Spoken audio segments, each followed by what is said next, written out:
سب سے پہلے تو ہم آپ کو اپریشیٹ کرتے ہیں کہ بہت تعریف بھی آپ کی سنی، لوگ بات کر رہے ہیں کہ ایک بڑا زبردست قدم آپ کا. سب سے پہلے ناظرین کو یہ بتائیں کہ کسی بھی خاتون کے ساتھ کوئی بھی واقعہ پیش آتا ہے وہ کیسے اس کو رپورٹ کرے. جی میں سمجھتی ہوں کہ خاتون جب بھی اس کو کوئی اس قسم کا مسئلہ ہو، جیسے ہراسمنٹ ہو یا کوئی اور وائلنس ہو اس کے اگینسٹ، اس کو سمجھ آتی ہے یا دکھتا ہے یا فیل ہونا شروع ہو جاتا ہے کہ کوئی ایسی چیز ہو رہی ہے، تو سب سے پہلی چیز جو خاتون کو کرنی چاہیے وہ اس کو رپورٹ کرنا چاہیے. اور اپنے یا تو وہ جا کے قریبی پولیس اسٹیشن میں رپورٹ کر سکتی ہے، بٹ اس سے آسان طریقہ یہ ہے کہ وہ 15 پہ کال کرے. اور اسلام آباد میں تو آپ کو پتہ ہے کہ ہم نے ایک جنڈر پروٹیکشن یونٹ بنایا جس کی ایک اسپیشلائزڈ ہم نے ہیلپ لائن بنائی ہوئی ہے 80908090، جس پہ وہ کسی بھی وقت کال کر کے اس کو رپورٹ کر سکتی ہیں. اچھا، آپ نے بتایا کہ ہیلپ لائن ہے اور نزدیکی تھانہ ہے، آپ کا یہ سینٹر ہے، تو رسپونڈ ٹائم کیا ہے آپ لوگوں کا؟ جی ہمارا جو 15 کا رسپانس ہے وہ تو بالکل جس وقت کال آتی ہے اس کے ودن 5 to 10 منٹس جو ہیں آپ کو رسپونڈ کر دیتے ہیں، جبکہ ہماری 8090 کی جو ہیلپ لائن ہے وہ ڈپینڈ کرتا ہے کہ کہاں کا وقوع ہے. اگر ہمارا دور کا وقوع ہے، فار ایگزامپل سہالہ کا وقوع ہے یا گولڈا کا وقوع ہے، تو جو ہمارا ٹائم ہے آپ کو پتہ ہے اس سینٹرل یونٹ سے جانے تک کا اتنا ٹائم لگتا ہے. جی اچھا، آپ نے بتایا کہ کوئی بھی کمپلین آتی ہے تو پھر آپ فوری ایکشن لیتے ہیں، تو کیا تمام کمپلینس کے لیے یہیں سے ٹیم جائے گی یا نزدیکی تھانہ انوالو ہوتا ہے؟ جی کوشش تو ہماری یہی ہوتی ہے کہ ہم ہر کیس میں جو ہے وہ ٹیم یہاں سے ہی بھجوائیں، کیونکہ ہماری یہ والی جو رسپونڈنگ ٹیم ہے یہ خواتین پولیس آفیسرز ہیں جو رسپونڈ کرتی ہیں. تو ہماری ہر کال پہ یہی کوشش ہوتی ہے کہ ہم اپنی ٹیم کو یہاں سے ڈسپیچ کریں. لیکن اگر کوئی ایسا ایشو ہے جس میں ہمیں لگے کہ کوئی ایمرجنسی ہے اور شاید فوری رسپانس کی ضرورت ہے اور ہمارے یہاں سے جانے تک ٹائم زیادہ لگ رہا ہے، تو اس سچویشن میں ہم لوکل پولیس کو بھی انوالو کر لیتے ہیں، وہ بھی رسپونڈ کرتی ہیں اور پیچھے سے جتنا ٹائم ہمیں لگتا ہے پہنچنے کا ہم وہ لگا کے اپنی ٹیم کو بھی بھیج دیتے ہیں. اچھا یہ بتائیں، بہت سی خواتین ایسی جو تھانے میں نہیں آ سکتی، سینٹر میں نہیں آ سکتی، اور وہ یہ چاہتی ہیں کہ ان کی شناخت جو ہے وہ راز میں رہے، تو ایسی خواتین کے لیے آپ کے پاس کیا آپشن ہے؟ جی ہمارے پاس بیسیکلی 2 طریقے ہیں جس پہ ہم لیگل ایکشن جو ہے وہ لیتے ہیں. پہلا طریقہ تو یہ ہے، آپ کو پتہ ہے جدھر ہم بیٹھے ہوئے ہیں یہ واک ان فیسلٹی ہے جنڈر پروٹیکشن یونٹ کی، اور یہاں پہ بھی ہم اپلیکیشنز جو ہیں وہ ریسیو کرتے ہیں. اس کے ساتھ ساتھ اگر کوئی خاتون کہتی ہے وہ یہاں بھی نہیں آنا چاہتی، پولیس اسٹیشن بھی نہیں آنا چاہتی، تو جو ہماری رسپونڈنگ ٹیم ہے وہ ہماری جو بھی کمپلیننٹ ہوتی ہے ان کے پاس چلے جاتے ہیں، اور جو اپلیکیشن یا لیگل ایکشن وہ لینا چاہ رہی ہیں ان کی اپلیکیشن وہاں سے ہی ان سے لے کے ہم خود ہی پروسیس کر دیتے ہیں. اچھا یہ بتائیں کہ اپلیکیشن میں تو آپ نام یا ڈیٹا لکھتے ہیں یا اس میں بھی اس کا نام راز میں رکھتے ہیں، اس حوالے سے کیا کرتے ہیں؟ جی لیگلی تو ریکوائرڈ ہوتا ہے جی، نام، نمبر، ڈیٹا، CNIC اور ایڈریس وہ تو ہم ضرور لکھتے ہیں، بٹ ہماری کوشش اور ہم نے ابھی تک انشور بھی یہی کیا ہے کہ وہ ڈیٹا لیک نہ ہو، کسی کو پتہ نہ چلے کہ کمپلینٹ کس نے کی ہے. اچھا، ایک کیس جو ابھی حال ہی میں ہوا جس کی ویڈیو بڑی وائرل ہوئی، عثمان مرزا کا کیس، اس میں اسٹیٹ نے خود ہی ایکشن لیا. جو متعلقہ SP ہیں، SHO ہیں، انہوں نے خود ہی ان کو اریسٹ کیا اور سارے کیس کو دیکھا. تو کیا سوشل میڈیا کے اوپر بھی آپ کوئی ایسی ایکٹیویٹی یا ہراسمنٹ کو دیکھتے ہیں تو اس میں بھی آپ خود سے بھی ایکشن لیتے ہیں یا درخواست دینا ضروری ہوگا؟ جی ہم خود سے بھی ایکشن لیتے ہیں، لیکن موسٹ آف دا کیسز میں ہم کمپلیننٹ سے جب رابطہ کرتے ہیں جنہوں نے ویڈیو اپلوڈ کی ہوتی ہے تو وہ خود ہی دے گیو این اپلیکیشن اور ہم اس کے اوپر پروسیس کر دیتے ہیں. لیکن جہاں پہ ہمارے پاس نہیں ہوتے، کمپلیننٹ کمفرٹیبل نہیں ہوتے اپلیکیشن دینے میں، تو اس پہ ہم خود ہی ایکشن لے لیتے ہیں. اچھا، اس سے پہلے یہ ادارہ نہیں تھا، یہ اب بنا ہے، اب تمام خواتین ہی اس میں ڈیل کر رہی ہیں، بڑی اچھی بات ہے.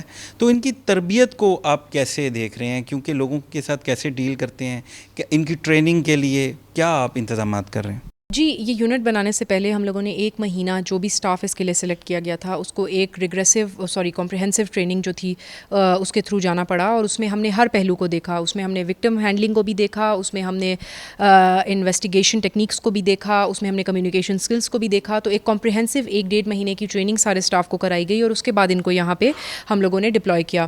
اور یہ بھی آپ کو بتاتی چلوں کہ ہمارا جو ادھر جتنے بھی کمپلیننٹس آتے ہیں ان کا ڈیٹا یہاں پہ ہم مینیج کرتے ہیں، اور اس ڈیٹا جب ہمارے پاس مینیج ہو جاتا ہے تو نیکسٹ ڈے ہمارے اسی یونٹ سے ان کو ہمارے فیڈ بیک آفیسر کی کال جاتی ہے، اور وہ خاتون ان سے پوچھتی ہیں کہ آپ کا کیسا تھا یہاں پہ جو وزٹ تھا وہ کیسا تھا. تو الحمدللہ ابھی تک ہمارے پاس جتنی کمپلینٹس آئی ہیں اس میں ہمارے پاس 87% پازیٹیو فیڈ بیک ہے. تو میں سمجھتی ہوں کہ یہ ایک بہت بڑی سکسیس ہے. ابھی تک کتنے کیسز آپ کو رپورٹ ہوئے ہیں؟ اس یونٹ کو بنے ہوئے مور دین 3 منتھس ہو چکے ہیں، اور اس میں ہمارے پاس 500 سے زیادہ خواتین کو ہم نے جو ہے یہاں پہ اپلیکیشنز اور کالز کو انٹرٹین کیا ہے. 500 سے زیادہ، بہت بڑی تعداد ہے. تو کتنے لوگوں کے مسئلے حل ہوئے ہیں؟ آلموسٹ میرے خیال سے جو ریگولر ہمارا پروسیس ورک ہے اس میں اگر ہماری کچھ کمپلینٹس رہتی ہیں تو رہتی ہیں، ورنہ otherwise all of them stand resolved. ادھر ہم نے یا اس پہ FIR دے دی ہے، یا اس پہ ہم نے پریونٹیو ایکشن کر لیا ہے، یا ان کا کوئی مسئلہ ایسا تھا کہ جو آپس میں خود ہی ایک سٹنگ سے ریزالو ہو گیا. اچھا یہ بتائیں کہ آپ یہاں پہ کیا کیا سہولیات دے رہے ہیں؟ اگر کوئی خاتون آتی ہیں، وہ ڈپریشن میں بھی ہوتی ہیں، انزائٹی میں ہوتی ہیں، اور بھی میڈیکل کا کوئی ایشو ہو، تو اس طرح کی بھی سہولیات آپ دے رہی ہیں؟ جی بالکل، یہ یونٹ ہم نے بنایا ہی اسی لیے تھا کہ یہ کمپریہنسو سا یونٹ ہوگا جو کہ نہ صرف آپ کی رپورٹ کے اوپر ایکشن لے گا، بلکہ اور بھی کسی قسم کی اگر کوئی ضرورت ہے کسی خاتون کو تو وہ ہم پوری کرنے کی پوری کوشش کریں گے. تو یہاں میں بتاتی چلوں کہ ہمارے پاس ایک بڑا کمپریہنسو قسم کا ریفرل میکانزم ہے، یعنی کہ اگر ہمارے پاس کوئی خاتون آ جاتی ہے جو کہ تشدد کا شکار ہے اور وہ واپس اس گھر میں نہیں جانا چاہتی جہاں پہ اس کے ساتھ تشدد ہو رہا ہے، تو منسٹری آف ہیومن رائٹس کے ساتھ ایک ویمن کرائسس سینٹر جو ہے، جو شیلٹر ہوم ہے، وہ ہمارے ساتھ لائزون میں ہے. ہم اپنی خواتین کو وہاں ریفر کرتے ہیں. اس کے ساتھ ساتھ ہمارے ساتھ بہت ساری ڈونر ایجنسیز ہیں.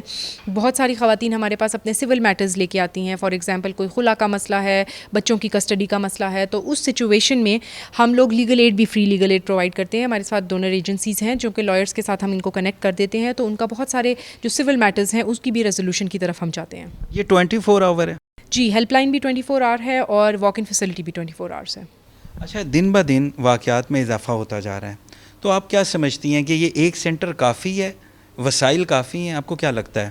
جی، ہیومن ریسورس کا تو آپ کو پتہ ہے کہ ہر پولیس میں ایشو ہوتا ہے کہ ہمارے پاس ہیومن ریسورس جو ہے وہ بہت کم ہے. خواتین پولیس آفیسرز ویسے ہی جنرلی پاکستان میں بہت کم ہیں، لیس دین 2% of the total police force.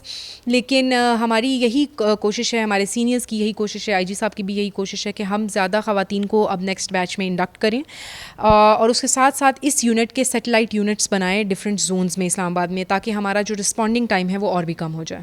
اچھا یہ بتائیں کہ بہت سی خواتین ہمارے یہاں آفیسز میں کام کرتی ہیں، سرکاری دفاتر ہیں، پرائیویٹ دفاتر ہیں، اس میں ان کے افسران کی طرف سے بھی ہراسمنٹ کا سامنا ہوتا ہے. اب جاب کا رسک ہوتا ہے، وہ کمپلین نہیں کر سکتی. تو ایسی خاتون جو ہے یا خواتین، ان کو آپ کیا میسیج دیں گی؟ وہ اپنی ہیلپ کیسے کریں؟ جی، سب سے ضروری چیز جو میں سمجھتی ہوں وہ رپورٹنگ ہے. رپورٹنگ بہت ضروری ہے، بیکاز رپورٹنگ سے ایٹ لیسٹ، چاہے آپ آگے اس کو پرسو کرنا چاہتے ہیں چاہے نہیں کرنا چاہتے، جو بندہ جس نے آپ کے ساتھ کوئی ایسی حرکت کی ہے اس کو ایٹ لیسٹ یہ تو پتہ ہو کہ میری ایسی حرکت جو ہے وہ رپورٹ ہو سکتی ہے اور پولیس مجھ سے پوچھ گچھ کر سکتی ہے کہ یہ میں نے کیوں کیا. اس طرح سوسائٹی میں ڈیٹرنس کریٹ ہوتی ہے. تو وہ بندہ اگلی بار کوئی ایسی حرکت کرنے سے پہلے 2-4 دفعہ سوچے گا ضرور کہ مجھے یہ کرنی چاہیے یا نہیں، کیونکہ نہ صرف وہ اپنے آپ کو تکلیف میں ڈال دیتا ہے جب وہ کرمنل جسٹس سسٹم کے اندر ایک دفعہ آ جاتا ہے، بلکہ وہ اپنی پوری فیملی کو بھی ڈال دیتا ہے. تو گھر والوں کی طرف سے بھی پریشر ہوتا ہے، اور پھر انسان جو ہے وہ خود اس کو سمجھ آتی ہے کہ مجھ سے کوئی پوچھ گچھ ہوگی. تو رپورٹنگ جو ہے وہ ڈیٹرنس کریٹ کرتی ہے. تو میں تو سب کو کہوں گی کہ رپورٹنگ کے اوپر فوکس کریں. مسٹ ہے. مسٹ ہے. اچھا یہ بتائیں، ہراسمنٹ کے زمرے میں کون کون سا عمل آتا ہے؟ تھوڑا سا اس کی ڈیفینیشن اور تفصیل تو بتائیں. جی، بہت ساری چیزیں ہیں. یہ ایک بہت وائڈ ڈیفینیشن ہے، اور اس میں ہمارے پاس اسٹریٹ ہراسمنٹ بھی ہے، اس میں ہمارے پاس سیکشول ہراسمنٹ بھی ہے، اس میں ہمارے پاس آؤٹ ورڈ قسم کی ورک پلیس ہراسمنٹ بھی ہے. تو یہ ساری چیزیں بھی اس میں آتی ہیں. اس کے ساتھ ساتھ ہراسمنٹ کے ساتھ میں سمجھتی ہوں کہ جو ہمارا ایک اور بہت بڑا ایشو ہے جس کے بارے میں شاید ہم اتنی بات نہیں کرتے، وہ وائلنس کا ہے. تو بہت زیادہ ڈومیسٹک وائلنس کے کیسز ہمیں یہاں پہ رپورٹ ہوتے ہیں، جو شاید سمجھا جاتا تھا کہ یہ گھر کا معاملہ ہے، اس کو گھر میں ہی رہنے دینا چاہیے، اور یہ تو مردوں کی نیچر ہوتی ہے، شادی میں ایسے چھوٹی موٹی چیزیں چلتی رہتی ہیں. اور ان چھوٹی موٹی چیزوں میں ہم نے یہ بھی دیکھا ہے کہ خواتین کے ہاتھ پیر توڑ دیے جاتے ہیں، اور اس کو سمجھا جاتا ہے کہ یہ چھوٹی سی چیز ہیں، حالانکہ لیگلی اگر دیکھا جائے تو یہ کرمنل اوفینس ہے. تو ہراسمنٹ کی ڈیفینیشن کے ساتھ ساتھ آئی تھنک وائلنس کی ڈیفینیشن کے اوپر بھی فوکس کرنے کی بہت ضرورت ہے کہ کس کس چیز کو وائلنس کہا جائے، گھر کے اندر ہونے والے تشدد کو وائلنس کہا جائے یا نہیں. اور لوگوں کو اور خواتین کو اسپیسیفکلی اس کی اویئرنیس دلانا بہت ضروری ہے کہ اگر آپ کے ساتھ اتنا سویئر قسم کا گھر کے اندر تشدد ہو رہا ہے تو وہ بھی ایک کرمنل اوفینس ہے. اچھا یہ بتائیں، ڈومیسٹک وائلنس کے کیس زیادہ ہیں یا ہراسمنٹ کے؟ ڈومیسٹک وائلنس کے. اچھا وہ زیادہ ہیں. تو اس حوالے سے پھر آپ کیا کر رہے ہیں؟ ایجوکیشن کے حوالے سے کوئی اویئرنیس پروگرام بھی کر رہے ہیں آپ؟ جی دیکھیے، ایک تو پہلی بات ہے کہ یہ ہمارا پولیس ڈپارٹمنٹ ہے، ہمارا فوکس جو ہے وہ جنرلی ایکسیس ٹو جسٹس کی طرف ہے، اور ہم کوشش ہماری یہی ہوتی ہے کہ ہم زیادہ سے زیادہ خواتین کے لیے آسانیاں پیدا کر سکیں تاکہ وہ آ کے اپنا مسئلہ جو ہے وہ بتا سکیں پولیس کو. جہاں تک اویئرنیس کی بات ہے، ہماری پوری کوشش ہوتی ہے، آپ لوگوں کے جیسے میڈیا شوز کرتے ہیں، پروگرامز کرتے ہیں، سوشل میڈیا کا استعمال کرتے ہیں، اور لوگوں کو کالجز اور اسکول میں جا کے بتاتے ہیں کہ یہ ایک ہیلپ لائن ہے، یہاں پہ یہ چیز رپورٹ ہو سکتی ہے، یہ غلط ہے، یہ صحیح ہے، یہ کرمنل ہے. تو آئی تھنک اگر ساری کمیونٹی اکٹھی ہو کے اس چیز کے بارے میں ڈسکشن شروع کر دے تو میرے خیال سے اویئرنیس بہت زیادہ ہو سکتی ہے.